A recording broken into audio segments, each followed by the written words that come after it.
오늘 우리가 함께 나눌 말씀은요, 느헤미야서 9장 32절부터 38절까지 말씀입니다. 구약성서 느헤미야서 9장 32절부터 38절 말씀,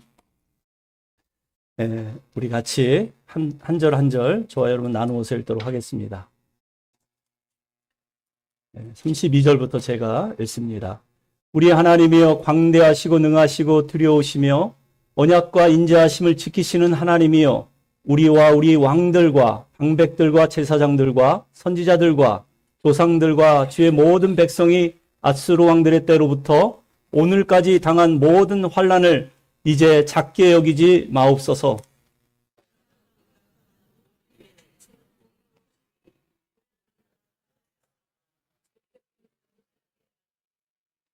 우리 왕들과 방백들과 제사장들과 조상들이 주의 율법을 지키지 아니하며 주의 명령과 주께서 그들에게 경계하신 말씀을 순종하지 아니하고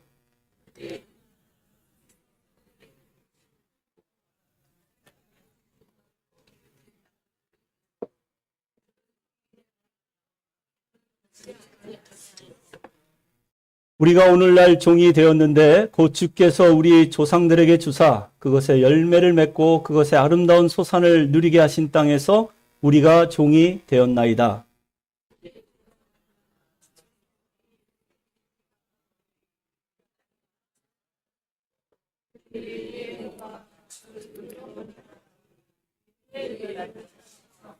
같이 마지막 절 읽습니다. 우리가 이 모든 일로 말미암아 이제 견고한 언약을 세워 기록하고 우리의 방백들과 제사장들이 다 임봉하나이다 하였느니라. 아멘.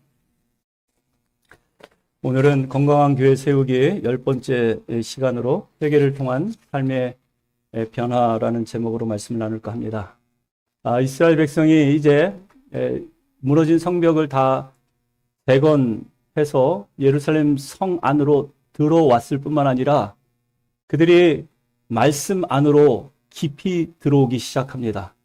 그러니까 외적인 이 변화가 일어남과 동시에 영적으로도 각성이 일어나고 놀라운 영적인 부흥이 시작되었다라는 것이죠.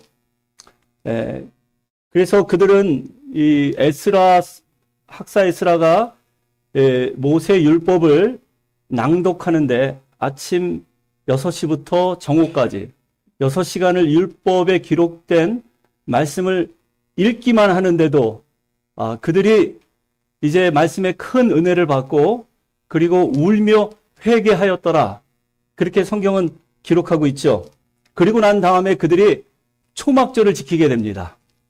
오랫동안 잊고 지냈던 명절, 이 광야에서 하나님께서 이스라엘 백성들에게 어떠한 은혜를 베푸셨는지 그 모든 광야의 사건들을 기억하는 이 초막절을 그들이 비로소 여호수아 이래로부터 지금까지 1000년 동안 지키지 못했던 그 명절을 지켰다라는 거예요. 그 말씀을 듣고 회개하니까 말씀에 자발적으로 순종하는 마음이 생겼다라는 것입니다. 그래서 그들 가운데 이제 말씀을 듣고 깨달은 다음에 일어난 삶의 변화를 9장에서 기록하고 있는데요. 9장 1절에 보면 그들이 금식을 합니다. 금욕 생활을 해요. 1절 말씀을 보시면 그달 20나흘날에 이스라엘 자손이 다 모여 금식하며 굵은 베익 옷을 입고 티끌을 무릅쓰며. 여러분, 말씀을 오늘 들으러 주일날 교회에 오셨어요. 여러분들은 말씀을 읽고 듣고 지켜 행하는 가운데 어떤 삶의 변화를 경험하고 계십니까? 여러분 가운데 어떠한 삶의 변화가 지금 일어나고 있습니까? 이스라엘 백성들은 말씀을 듣고 말씀을 지켜 행하는 가운데 그들이 금식하기 시작했대요. 그리고 금욕 생활을 하기 시작했습니다. 굵은 베옷을 입고 티끌을 머리에 뒤집어 쓰면서 하나님 앞에 무릎 꿇고 자신의 죄를 자복하고 그리고 회개하는 그러한 일련의 사건이 이 말씀을 대하는 가운데 일어났다는 그런 이야기입니다. 그리고 두 번째로는 모든 이방 사람들과 절교했다. 2절에 그렇게 기록이 되어 있죠. 더 이상 이방인의 삶의 방식대로 살지 않았다라는 것입니다. 세상의 유행과 풍조에 따라 살지 않기로 결단했다라는 것입니다. 그리고 세 번째로는 자신의 죄를 자복할 뿐만 아니라 조상들의 허물까지도 자복하기 시작했다. 이게 부모 탓이 아니고 조상 탓이 아니고 내 탓입니다. 나 때문에 지금의 현실 속에서 내가 지금 고통당하는 게 아닙니까?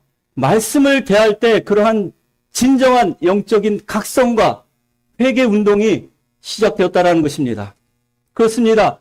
여러분에게 오늘 하나님의 말씀이 임한다면 분명한 회개가 있을 것입니다. 여러분들에게 오늘 하나님의 말씀이 정말 살았고 운동력이 있는 말씀이라면 여러분의 삶 가운데 놀라운 변화를 경험하게 될 것입니다. 저는 이게 부흥이라고 생각해요.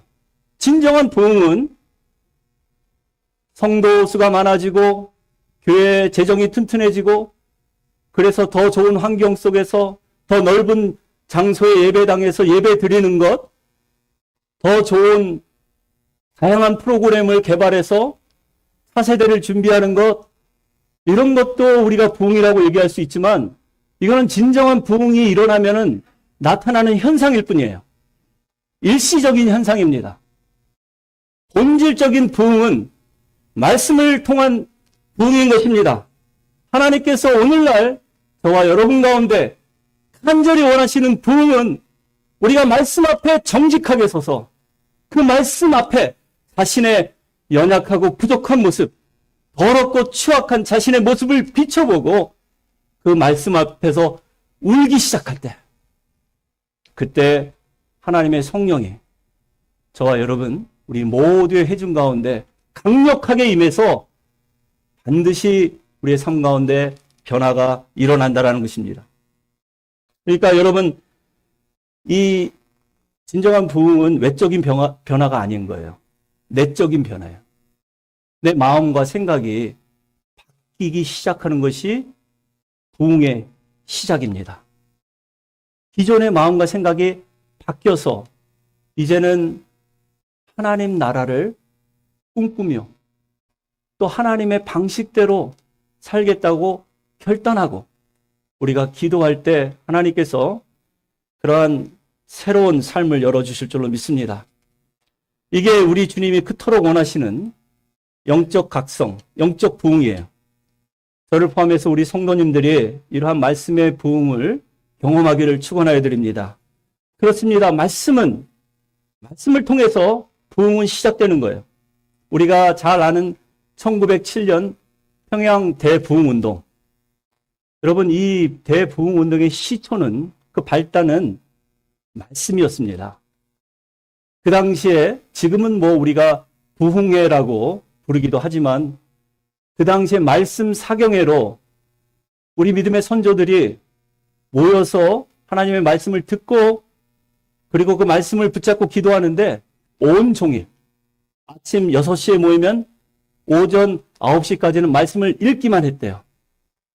그리고 읽고 또 깨달아야 하는데 그 말씀을 깨닫기 위해서 3시간 동안은 정오까지는 성경 공부를 했대요.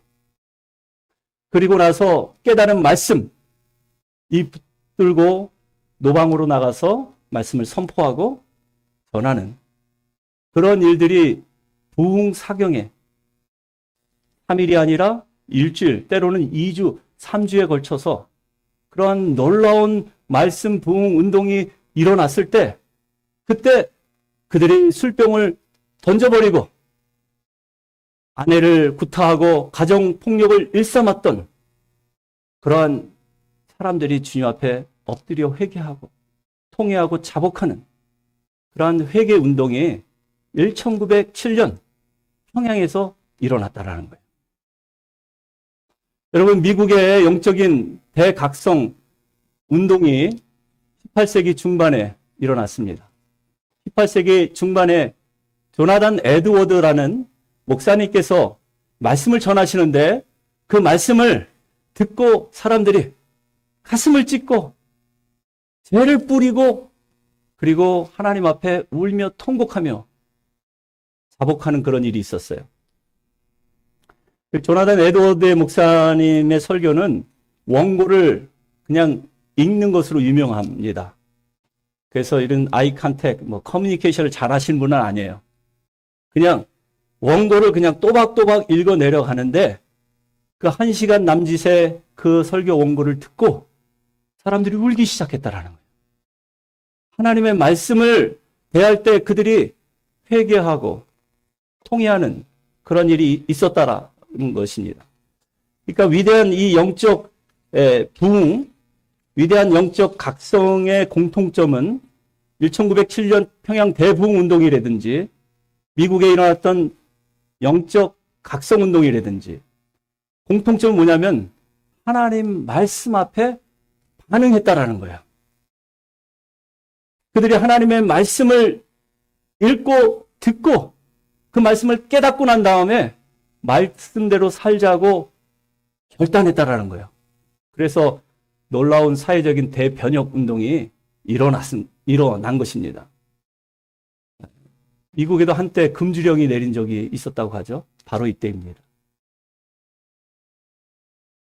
금주령이 내려서 술을 사고 싶어도 팔고 싶어도 매매가 불가능한 때가 있었대. 주일날은 다 가게 문 닫고 다 주일날 예배 참석하는 것을 법적으로 그렇게 시령을 내려서 모든 사람들이 주일날은 다 교회 가는 날인 걸로 알고 있었다라는 것이죠. 여러분, 이러한 사회적인 현상은요, 대통령이 공약을 했다고 해서 그 공약을 시행한다고 해서 되는 일이 아니죠. 오직 성령의 강권적인 역사가 일어날 때야 비로소 변화되는 일이 일어난다라는 것입니다. 1907년 평양 대부흥을 경험했던 사람들이 말씀을 듣고 또 읽고 깨닫고 난 다음에 그리고 난 다음에 그들은 기도하기 시작했어요. 그때 주로 선포된 하나님의 말씀이 이사야서라든지 예레미야, 에스겔서 같은 하나님의 심판에 대한 메시지를 선포했다고 합니다.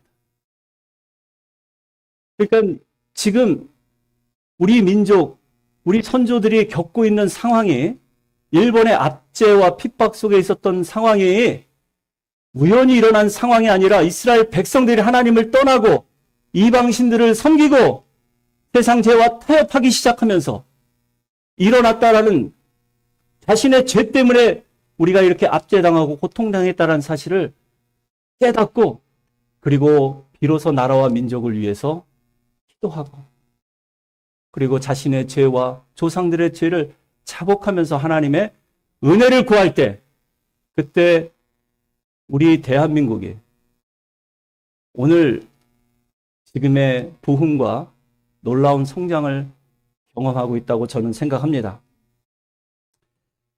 그러니까 성경의 예언에 기록되어 있는 그 말씀을 자기화시키는 거예요. 나의 삶에 적용하고 실천하는 가운데 이것이 나의 죄입니다. 나 때문에 하나님 내가 이렇게 어렵고 힘든 삶을 살고 있습니다. 자신의 죄를 인정하고 자백할 때 그때 하나님의 놀라운 은혜가 임했다라는 사실입니다. 이 모든 영적인 현상은 말씀을 읽을 때 비로소 하나님께 돌아가야지. 하나님의 말씀에 순종해야지 하는 마음을 주신다라는 거예요. 하나님께 돌아가야지. 하나님 말씀에 순종해야지. 이 말씀을 우리가 생각할 때 이 마음 누가 주신 것입니까? 우리가 스스로 결단한 게 아니죠. 누가 하라고 해서 되는 것도 아닙니다. 성경의 저자이신 성령께서 우리 마음을 감동하시기 때문에 성경은 하나님의 감동으로 된 것으로 교훈과 책망과 바르게 함과 의로 교육하기에 유익하다. 그렇게 말씀하고 있죠. 그러니까 우리가 읽는 이 성경에 대한 그러한 효과를 성경이 그렇게 네 가지로 분류해서 말씀하고 있는데요. 여러분, 성경을 읽으면 하나님께서 우리에게 교훈을 주십니다. 그래서 많은 사람들이 성경을 읽고 그 교훈을 배우고 그 교훈을 가지고 또 살려고 해요. 그런데 여러분, 하나님의 말씀은 교훈에서 그치는 것이 아니라 책망까지 하십니다. 우리의 죄를 책망하세요. 지적하세요. 그래서 어디에서부터 뭐 때문에 잘못됐는지 그것을 정확하게 짚어줍니다. 성경이 교훈하실 뿐만 아니라 책망할 때 그 책망의 음성을 들으시길 축원하여 드립니다. 우리가 살고 있는 세상은 책망받기를 좋아하지 않아요. 교회 와서 하나님의 말씀을 들어도 내 마음에 찔림이 있고 귀에 거스르면 안 들으려고 해요. 그냥 나에게 위로가 되고 힘이 되는 교훈의 말씀만 우리가 받으려고 하는데, 여러분, 하나님의 말씀은 양날이 선 검과 같다. 그렇게 비유하지 않아요? 양날이 선 검과 같이 우리의 혼과 영과 관절을 찔러 쪼개기까지 한다. 그 말은 무슨 말입니까? 여러분, 의사가 수술실에 들어갈 때 무딘 칼 가지고 수술하지 않아요. 아주 날카로운 메스칼을 가지고 그 썩은 부분을 도려냅니다. 그 상한 부분을 잘라내요. 의사도 그렇게 날카로운 칼을 가지고 수술실에 들어가는데, 우리 하나님은 저와 여러분의 삶 가운데 메스보다 훨씬 더 날카로운 성령의 검, 말씀을 가지고 우리의 상한 부분을 제거하시고 썩은 부분을 도려내는 그런 일들을 오늘날 우리가 말씀을 읽고 묵상할 때 하신다는 사실을 꼭 기억할 수 있기를 바랍니다. 그리고 우리를 바르게 한다. 정말 우리는 바르지 못한 사람들이었는데 이제 하나님 보시기에 바른 사람, 정직한 사람으로 우리를 만들어 가신다라는 거예요. 뭐가? 성경 말씀이. 그리고 의로 교육하기에 유익하다. 의롭지 못한 저와 여러분을 의인이라 칭해 주시고 또 정말 의인답게 살도록, 그날에 우리가 천국 갔을 때 정말 우리 주님께서 너는 천국에 들어올 자격이 돼. 너의 선행이나 공로로 온 것이 아니라 하나님의 말씀을 믿고 여기까지 왔으니 너는 의인의 반열에 설 수 있어. 그렇게 인정해주는 역할 또한 성경 말씀이 우리에게 하고 있다라는 거예요. 그래서 여러분, 이 모든 일들은 점진적으로 일어나는 것입니다.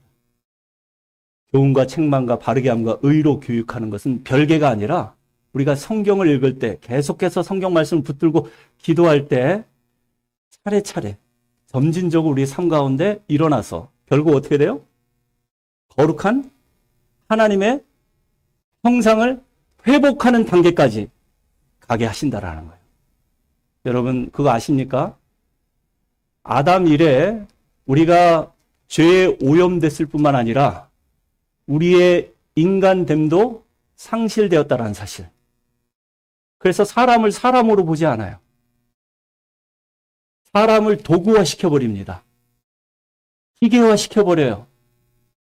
그 사람을 통해서 내가 무엇을 얻을 것인가? 내게 무슨 유익이 될 것인가? 여러분, 이게 하나님이 우리를 창조하신 창조의 목적입니까? 그렇지 않죠. 다양한 사람들이 모여서 함께 예배드리고 있지만 우리 한 사람 한 사람은 하나님 보시기에 소중한 분들입니다. 오죽하면 성경에 기록하기를 너는 신묘막측한 자라. 신묘막측이란 그런 표현까지 쓸 정도로 하나님 보시기에 wonderfully, fearfully created in God's image. 우리는 그렇게 창조된 하나님의 걸작품입니다.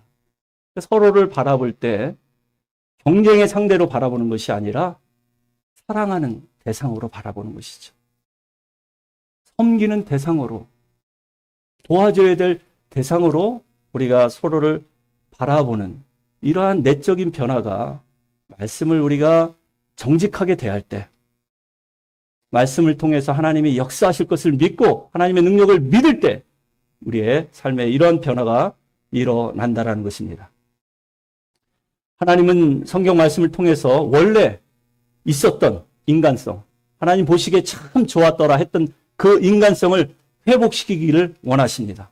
그래서 진정한 회개는 삶의 변화로 이어지게 되어 있습니다. 하나님께서 저희들을 부르실 때 어떻게 부르셨습니까?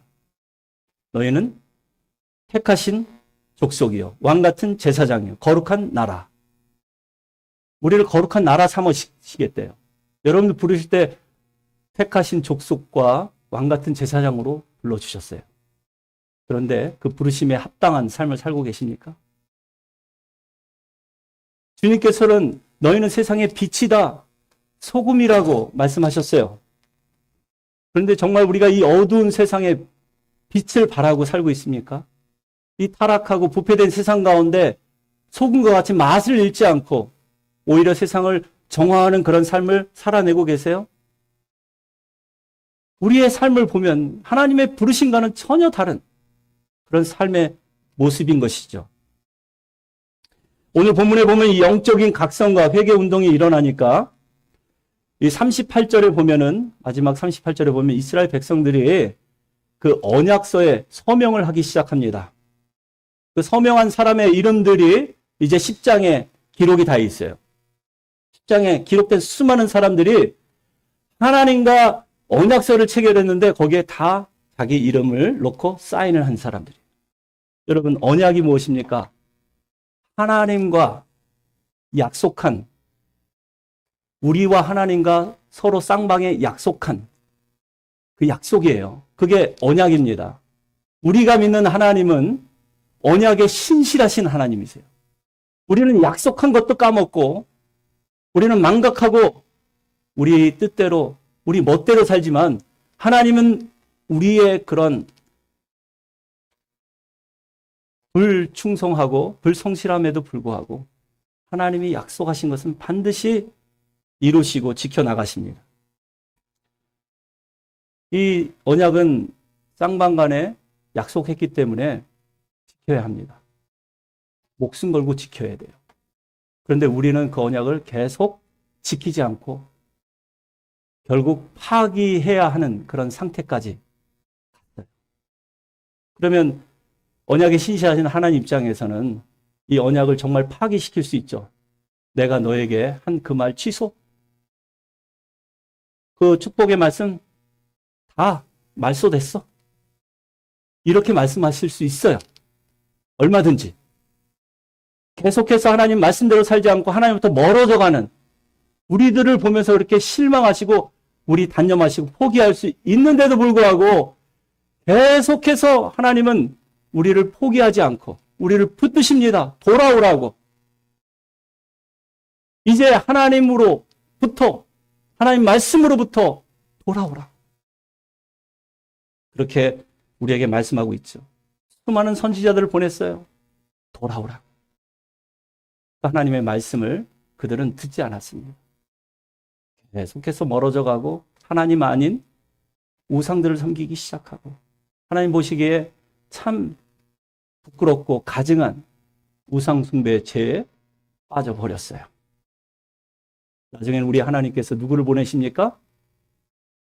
자신의 독생자 예수님을 우리에게 보내주셨는데 그 십자가로 구원의 증거로 삼아주시고 언약의 증표로 삼아주셨는데도 불구하고 여전히 십자가 앞에 무릎을 꿇지 않습니다. 십자가를 바라보지 않아요. 그런데 오늘 본문에 보면 이스라엘 백성들이 하나님과 언약식을 다시 체결하겠다고 하나님이 원해서 간절히 기다려서 된 것이 아니라 자신들이 하나님의 말씀 앞에 섰을 때 회개하고 자복하다 보니까 자신들이 결단을 한 거예요. 이제 우리가 아버지께로 돌아가겠습니다. 우리 이름을 걸고 서명을 하고 약속하겠습니다. 그러니 우리 하나님께서 얼마나 기뻐하시겠어요. 수많은 선지자를 보냈는데도 듣지 않고 독생자 외아들을 십자가에 내어놓으셨는데도 여전히 믿지 않았던 그들이 오늘 말씀 앞에 섰을 때 그들이 자발적으로 다시 언약을 체결하죠. 다시 하나님의 말씀이 유효한 말씀이 되게 해달라고 그렇게 간청하고 있는 거예요. 요한복음 21장에 보면 시몬 베드로가 예수님과의 언약을 갱신하는 그런 장면이 나오죠. 다른 사람은 몰라도 나는 주님을 떠나지 않겠다고, 절대 주님 떠나지 않겠다고 그렇게 약속했던 베드로가 예수님 3번씩이나 부인하고 그리고 저주까지 하면서 다른 제자들보다 훨씬 더 멀리 주님을 떠나버렸어요. 그러니 얼마나 마음에 자괴감이 들었겠어요. 내가 수제자였는데 예수님께서 너는 반석이라고 너의 이 이름 위에 내 교회를 세워주시겠다고 약속까지 하셨는데 그래서 그가 뭐라고 고백합니까?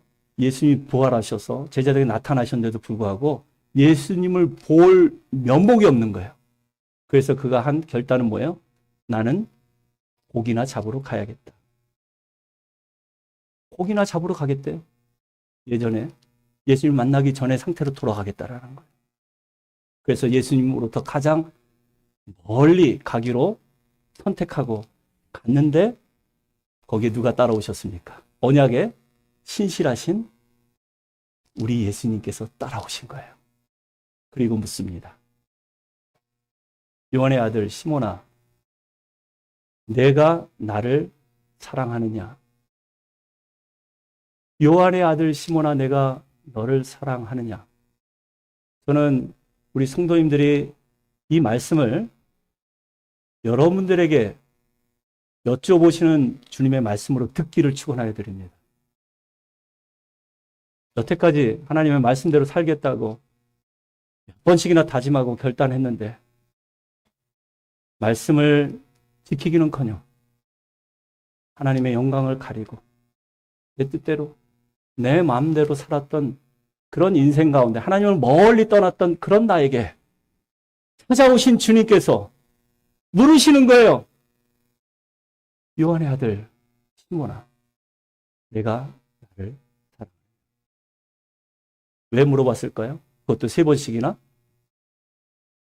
좀 더 깊은 괴리감을 갖게 하시려고? 그래서 죄책감에 너 앞으로 그러면 안 돼.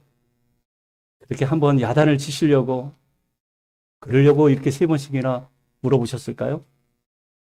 저는 아니라고 생각해요. 주님은 다시 언약을 갱신할 수 있는 기회를 주고 계시는 것입니다. 내가 이 모습 이대로 내 앞에 섰어도 나는 여전히 너를 사랑한다. 나를 부인하고 멀리 떠난 너를 나는 포기하지 않는다. 네가 정말 나를 사랑한다면 나는 그 사랑의 고백을 듣고 싶단다. 베드로는 네, 주님, 내가 주님을 사랑합니다. 이 모습 이대로 주님을 사랑하는 것을 주님께서는 아십니다. 그때 주님께서 뭐라고 말씀하십니까? 내 양을 치라. 내 양을 먹이라. 주님과의 사랑의 관계가 회복되고 언약의 관계가 회복되니까 이제 사명도 회복이 되는 것입니다. 저는 그러한 놀라운 회복이 돌이킴에서부터 시작됐다는 사실. 여러분, 회개는 제가 여러 번 말씀드렸어요. 회개는 후회하는 것뿐만 아니라 고치는 것까지 포함되는 것입니다. 베드로와 가룟 유다의 차이는 무엇입니까? 둘 다 똑같이 후회했지만, 똑같이 죄책감을 느꼈지만, 가룟 유다는 후회하고 끝났어요. 돌이키지 않았습니다. 그의 삶의 방향을 바꾸지 않았어요. 그러나 베드로는 돌이켰어요.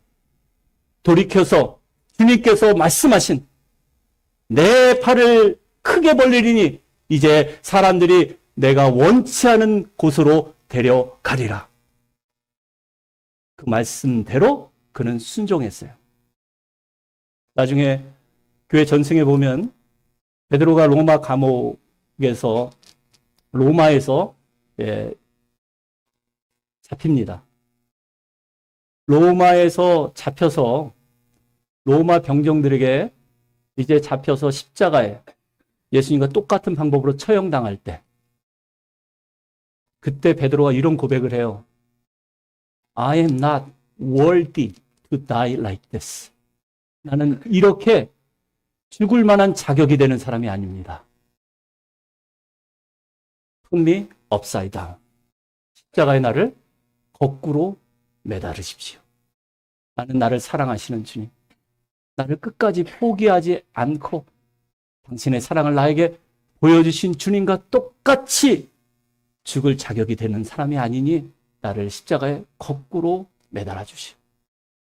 이것은 진정한 사랑의 고백이요. 믿음의 고백이라 할 수 있습니다. 세례 요한이 바리새인들과 사두개인들에게 이런 질타를 한 적이 있어요.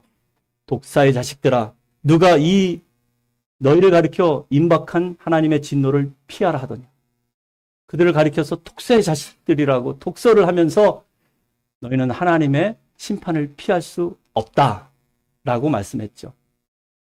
그러나 하나님의 임박한 진노를 피할 방법이 있습니다. 그 방법은 오늘 우리가 회개하는 거예요. 마음을 돌이켜서 우리의 삶의 방식을 바꾸고 우리의 삶의 방향을 전환하는 것입니다. 누구에게로? 하나님께로. 하나님께로 돌이키는 거예요. 그래서 여러분, 이 진정한 회개, 삶의 변화를 일으키는 이 진정한 회개는 언제 일어나는가? 바로 지금 일어납니다. 이 예배 자리에서 일어나요. 우리가 찬양하면서 기도할 때 그때 성령께서 우리의 마음을 움직이세요. 우리의 마음에 감동을 주시고 찔림을 주십니다. 그래서 하나님께로 가야지. 이제는 하나님의 말씀대로 살아야지 하는 그런 새로운 마음의 결단을 하게 하십니다. 오늘 9장에 보면 진정한 예배의 모형을 우리에게 보여주고 있는데요. 기도입니다. 우리가 다 읽진 않았지만 9장 초반부에 보면, 특별히 4절에 보면 그들이 단에 올라서서 큰 소리로 그들의 하나님 여호와께 부르짖고, 그들이 부르짖고 기도했대요. 너는 내게 부르짖으라. 부르짖으면 내가 알지 못하는 크고 비밀을 내가 보이리라. 하나님께서 응답하실 뿐만 아니라 크고 비밀한 것도 보여주시겠다. 그렇게 약속해 주셨어요. 그래서 사람들은 기도합니다. 그래서 다니엘은 기도했어요. 기도하면 사자굴에 던져질 것을 알고도 그는 기도했어요. 어떻게 기도했을까요? 사람들 다 들을 수 있으니까, 발각될 수 있으니까 원래 소곤소곤 기도했을까요? 그냥 눈만 지극히 감고 침묵하면서 묵상 기도를 했을까요? 그렇지 않아요. 그는 분명히 부르짖어 기도했을 것입니다. 주위 사람들이 다 알도록. 그래서 잡아가도 사자굴에 던져줘도 나는 하나님 앞에 부르짖어 기도할 거야. 예루살렘의 회복을 위해서 그는 부르짖어 기도했어요. 엘리야의 기도, 어떻게 기도했을까요? 하늘에서 불이 떨어지려고 하려면 어떻게 기도해야 할까요? 여러분 잘 생각해 보시기 바랍니다. 부르짖는 기도. 정말 우리 공동체, 교회에서 우리가 함께 마음을 모아서 기도할 때마다 부르짖어 간구할 때 하나님께서 불쌍히 여기시고 구원해내시고 치유하시고 은혜를 베풀어 주실 줄로 믿습니다. 그 20여 년 전에 브루클린 연합 부흥성회 때 강사로 오신 호성기 목사님, 제가 기억해요. 이웃교회 섬기고 있을 때였었는데, 그때 어느 교회에서 부흥성회를 했는데, 이 호성기 목사님이 이제 간증을 하시더라고요. 불지적 기도하는 그 간증을 하시는데, 예, 하나님께서 이제 방언의 은사를 주셨나 봐요. 장로교 목사님인데, 방언으로 기도하려고 하니까 목사가 또 대중 앞에서 그렇게 기도할 수 없잖아요. 그래서 이 아무도 없는 한밤중에 혼자 성전에서 이 성전 바닥에 엎드려서 막 기도했대요. 방언으로 뭐 어떻게 기도했는지, 뭐 랄랄랄라 했던지, 뭐 룰룰루 했던지, 뭐 기도하셨겠죠. 그런데 막 기도하는데 몸에서 땀이 나고 열이 나고 막 정신없이 기도하는데 갑자기 어디서 룰룰룰룰룰 소리가 막 들리더래요. 그래서 하나님께서 천사들을 보내서 기도를 도와주시는가 보다. 그래서 더 큰 소리로 룰룰룰룰 하면서 막 기도했는데 나중에 눈을 딱 떠보니까 갑자기 서치라이트가 창문을 통해서 자기 기도하는 모습을 쫙 비치더래요. 그 서치라이트는 밤에 헬리콥터에서 쏘는 서치라이트였었어요. 그러니까 주민 신고가 들어간 거예요. 하도 시끄럽게 뭐 괴상한 말로 막 기도하니까 이 주민 신고가 들어가서 이 헬리콥터가 네. 여러분 기도하면서 헬리콥터까지 하나님이 동원하십니다. 그렇게 뭐 기도할 수는 없겠지만 여러분 간절한 기도는 그런 거예요. 이 호성기 목사님이 그때 기도의 능력을 받았대요. 그런 일이 있고 난 다음에 전 세계를 다니면서 이제 그 부흥 강사로서 정말 많은 은혜를 끼치고 교회가 엄청 부흥하고 그리고 PGM이라는 평신도 선교사 조직을 만들어서 전 세계적으로 얼마나 활발하게 활동을 하고 계신지 모릅니다.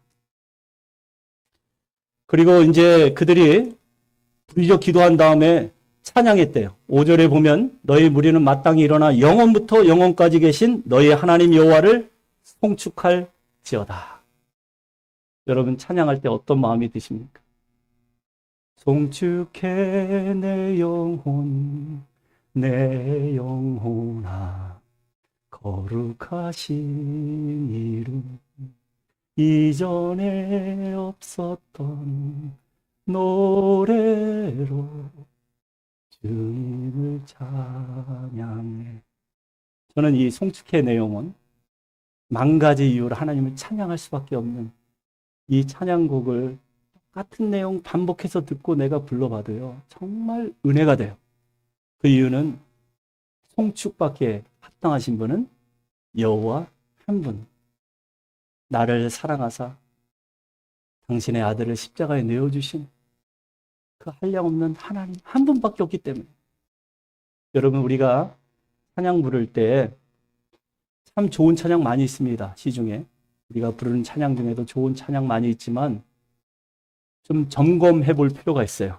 이것이 나를 위한 찬양인지 아니면 하나님을 위한 찬양인지, 이것이 나에게 위로가 되고 힘이 되는 찬양으로 그치는 찬양인지 아니면 이런 상황 가운데서도 송축받고 찬송받으실 분은 오직 하나님 한 분인지, 그 무게중심이 어디에 가 있는지를 우리가 점검해 볼 필요가 있다는 것이죠. 그것이 하나님이 기뻐 받으시는 찬양인 줄로 믿습니다.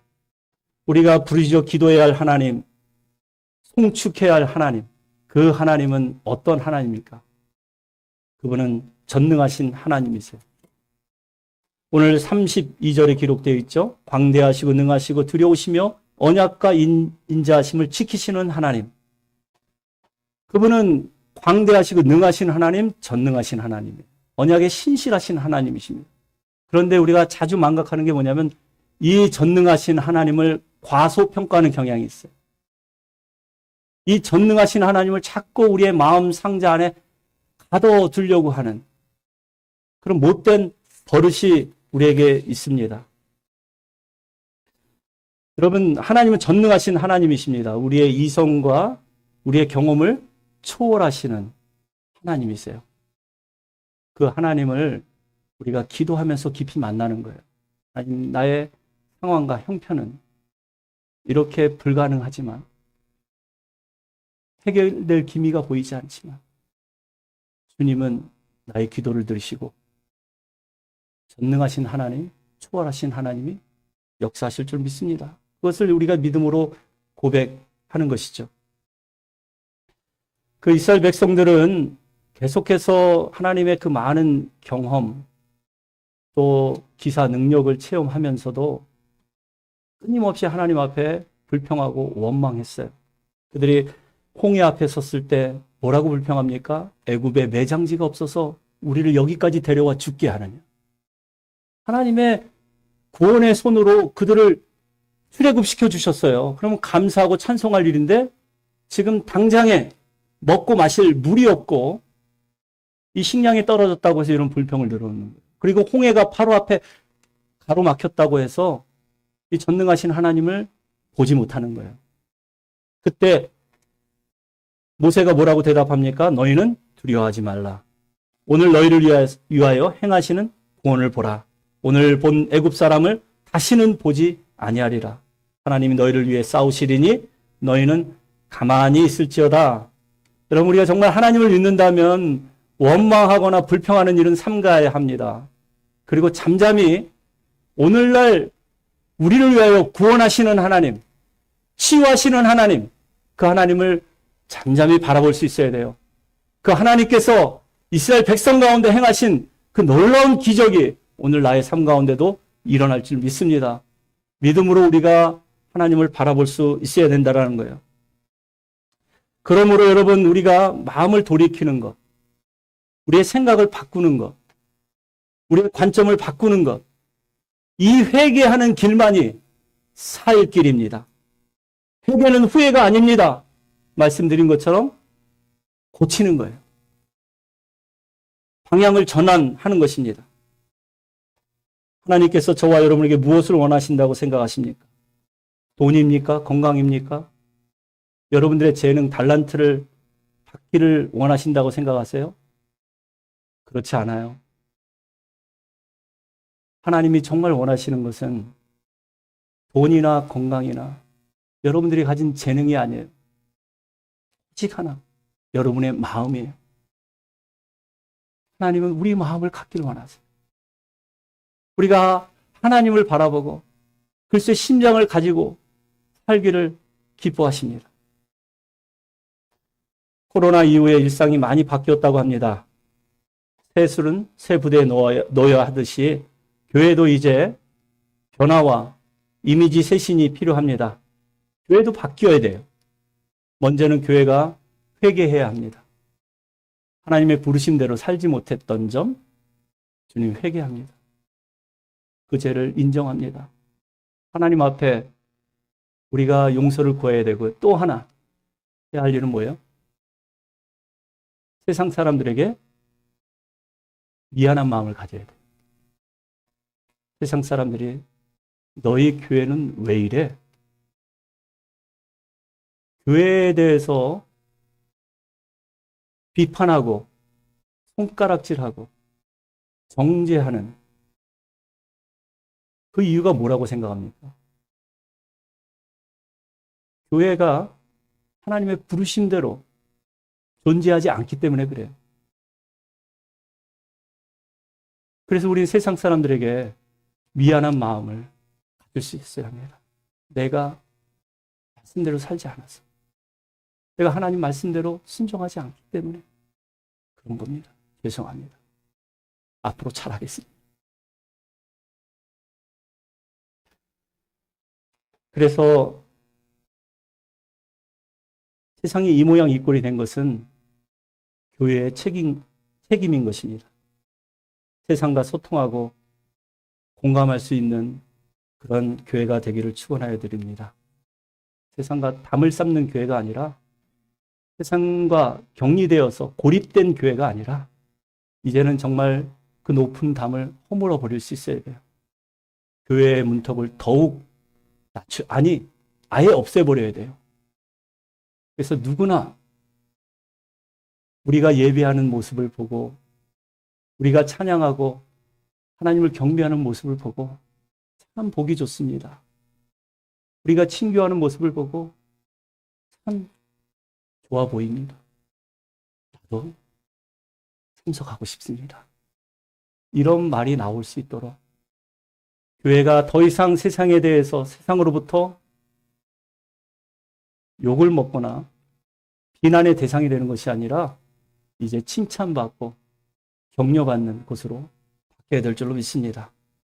이게 우리의 자랑과 목표가 된다고 한다면 지금의 어려운 시기에 교회로 발길을 옮기는 사람들이 더 많아지지 않을까요?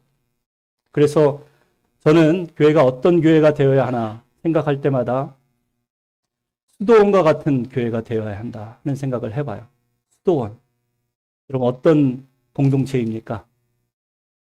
수도원은 세상과는 다른 그런 공동체예요. 세상은 경쟁사회입니다. 경쟁하고 살도록 그렇게 구조가 되어 있어요. 그래서 경쟁에서 밀리지 않기 위해서 다른 사람보다도 더 열심히 일하고 노력해서 그렇게 자신의 그 꿈을 이루려고 하는 그러한 단체인 반면에 교회는 경쟁 상대가 없어야 합니다. 교회에 온 사람들은 다 똑같아요. 우열을 가릴 필요도 없고 그렇지 않아요? 교회 안에 소속되어 있는 사람은 하나님을 함께 예배하고 또 서로 사랑하고 의지하면서 서로의 필요를 채워주고 도와주면서 그렇게 연합하고 연결되고 결합되어서 주님의 건강한 교회를 세워가야 한다는 거예요. 세상 사람들 가운데 살다 보면 외롭습니다. 경쟁사하다 보니까 많은 사람들에게 둘러싸여 있어도 고립되어 있다 보니까 외로워요. 군중 속에 고독을 느낍니다. 그러나 수도원에 들어오면 외롭지 않아요. 똑같은 사람들이기 때문에 하나님의 말씀을 읽고 묵상하고 말씀에 기록된 대로 지켜 행하려고 노력하는 사람들이 이제 세상의 유행과 풍조를 따르지 아니하고 오직 하나님의 뜻대로 살겠다고 결단한 사람들이 모인 곳이기 때문에 그렇습니다. 그리고 교회는 삶의 의미를 만들어주는 교회여야 합니다. 여러분, 삶의 의미는 우리가 발견하거나 찾는 것이 아닙니다. 삶의 의미는 우리끼리 만들어가는 거예요.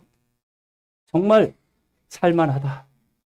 참, 우리 교회 좋다. 그런 말이 자발적으로 저와 여러분 가운데 나올 수 있도록 우리가 서로 노력해야 한다는 것입니다. 술과 마약에 중독된 사람들을 재활해주고 또 변화의 새 사람 만들기 유명한 교회가 있습니다. 그 교회 이름은 브루클린 타버니컬 철치입니다. 이 교회 목사님, 짐 심발라 목사님은 숱한 위험과 살해 위협을 받았다고 해요. 그러니까 변화의 새 사람 된다고 하니까 이 어둠의 권세, 이 사단마귀가 얼마나 강력하게 저항을 했겠어요. 어떤 사람은 설교하다 말고 예배 끝나고 나면 자살하려고 했는데 품고 있었던 권총 한 자를 가지고 말씀 강당 앞에 서가지고 그것을 내려놓고 그 앞에 무릎 꿇고 회개하고 그래서 살 소망을 가지는 그런 일들이 빈번하게 그 교회 가운데 일어나고 있는데요. 수많은 불황아, 홈레스들이 이 교회의 돌봄과 섬김 속에서 재활에 성공하고 삶의 의미를 만들어가기 시작하는데 그 중에 켈빈 헌트라는 분이 계십니다. 잠깐 시간이 좀 지났지만 이분의 동영상을 잠깐 감상하고 말씀을 마칠까 합니다.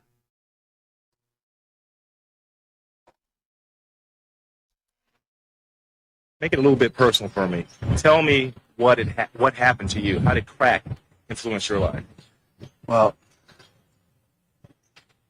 actually, it destroyed my life. It didn't influence me at all. I got involved with it, got hooked on it.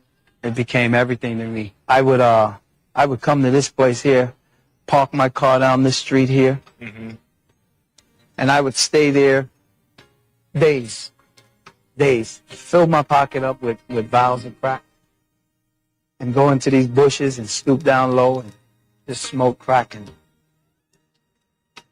just waste myself away.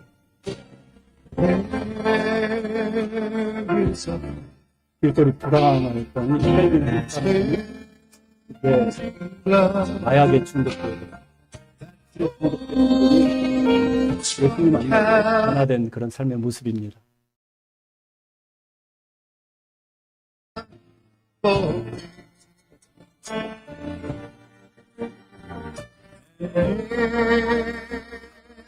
His blood, there's a saving power, for it washes white and makes me clean.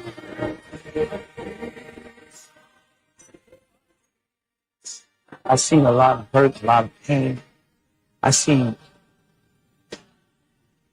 mothers give their children up for men to sleep with. And it was all in the name of this drug. I've heard that it has a voice. I mean, did you ever hear a voice coming from crack? It will call you. It will call you. It's true. Yes. There was a time I stopped smoking crack for almost 6 months. 주님의 말씀을 And we were doing fine. 듣고 삶의 변화가 And just all of a sudden, I got up and I went out without even thinking. I went right to the crack house. That's when my nightmare really began, 교회 because 중독이 then I had to start 네, fighting for my 그래서 husband. 남편을 위해서 계속 기도했다고. Well, God brought me to a lot of prayer. I learned how to fast. I began to just call on the name of the Lord. And she prayed, Lord, don't even let him get high off it. Let the money be a waste. And I felt that. She didn't leave him. She prayed for him. Just hung in there, even though for days 그날의 he 회심을 would be gone and it became very difficult. But she just made a covenant with God, with you. Nothing is impossible. The seed's been planted in him, but now God, you've got to visit him. 이분은 음악 목사로 기도했습니다. 하나님이 주신 은사가 정말 아름답다. Wash away my sins. For I stand today with my heart so clean. Through the blood Jesus shed, I am to live free.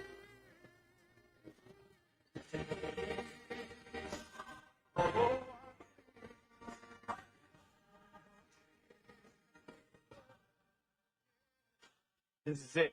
Yeah? What went on here? This is where 자기는 숨어서 bought it, 예, smoked it. 마약을 했던 장소를 데리고 와서 그 현장을 보여줍니다. Back here where this building is, people used to wait a half a block long to get their crack, waiting for their turn to get to the door. Back behind the building is a doghouse. I used to sleep and stay in that doghouse, watching over another guy that used to sell drugs there. I can't understand how I ended up here. I never hoped to. I didn't mean to, but I ended up here having a home, having a family, having a nice, beautiful apartment. I was sleeping in a doghouse. So one night we did go to the prayer meeting, my children and I, and Calvin had been away like 4 days from the home.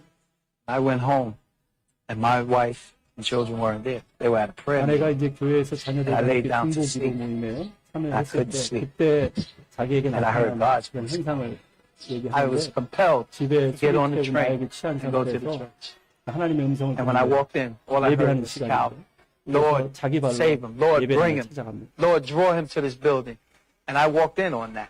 He happened to walk straight down the aisle where a bride would walk, and he just fell to the knees, and the pastor said, and here he is. I had run for so long, and now I was tired of running. And I began to cry, God, please make me clean.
이 켈빈 헌트 목사님은 진정한 삶의 변화는 회개를 통해서 일어났다. 그 회개의 중심에 중보기도회가 있었다. 자신의 가족과 아내가 그렇게 불황화 삶을 살던 자기를 위해서 기도했을 때 하나님께서 놀라운 기적을 행하신 것이죠. 어떻게 술에 취해서 길바닥에 누워있는 사람이 자기 발로 예배 현장에 찾아갈 수 있겠습니까? 하나님 말씀을 듣는 그 가운데 그 중앙 정복도에 와서 자기 자신을 완전히 surrender, 항복하고 하나님 제가 여기 왔습니다. 그때 안아주셨던 그 교회 담임 목사님, 짐 신발라 목사님이 설교 중에 갑자기 정중앙으로 걸어 들어오니까 이 사람을 어떻게 해야 되나? 이 사람이 나에게 또 권총을 뽑아들고 위협하지 않을까? 두려운 마음이 있었는데 성령의 음성은 그를 맞이해라. 가까이 가서 안아줘라. 그때 그분이 그렇게 고약했던 술 냄새, 그 정말 더러운 냄새가 사라지고 가장 향기로운 냄새를 맡을 수가 있었대요. 그리고 이 불황화 켈빈 헌트 목사님도 가장 따뜻한, 정말 누구에게서 느낄 수 없었던 그 주님의 품 안을 이 목사님의 허그를 통해서 느낄 수 있었다. 그렇게 간증하는 것을 제가 보고 우리 교회도 이런 교회가 됐으면 참 좋겠다 하는 생각을 해보았습니다. 사랑하는 성도 여러분, 말씀 마칩니다. 오늘 예배 자리에 나오셨습니다. 주님 앞에 어떻게 나아가시겠습니까? 우리가 믿는 하나님은 전능하신 하나님이세요. 그리고 인자하신 하나님이십니다. 언약에 신실하신 그 하나님께서 오늘도 저와 여러분을 포기하지 아니하시고 단념하지 아니하시고 기다리십니다. 우리가 주님께로 돌아가면 우리의 마음과 생각을 주께로 향하고 우리의 시선을 하나님께로 향한다면 오늘 하나님께서 놀라운 삶의 변화를 일으켜 주실 것입니다. 그런 교회가 되기를 축원하여 드립니다. 우리 서로 더욱더 사랑하고 믿음 안에서 서로 연결되었으면 좋겠어요. 형제의 아픔과 슬픔을 내 것이라 여기고 그 사람을 위해서 정말 불지어 기도했으면 좋겠어요. 그럴 때 이 교회가 정말 주님이 기뻐하시는 모습으로 세워져 갈 줄로 믿습니다. 우리 찬송 주님 앞에 올려드리면서 또 같이 한번 기도하는 시간 갖도록 하겠습니다.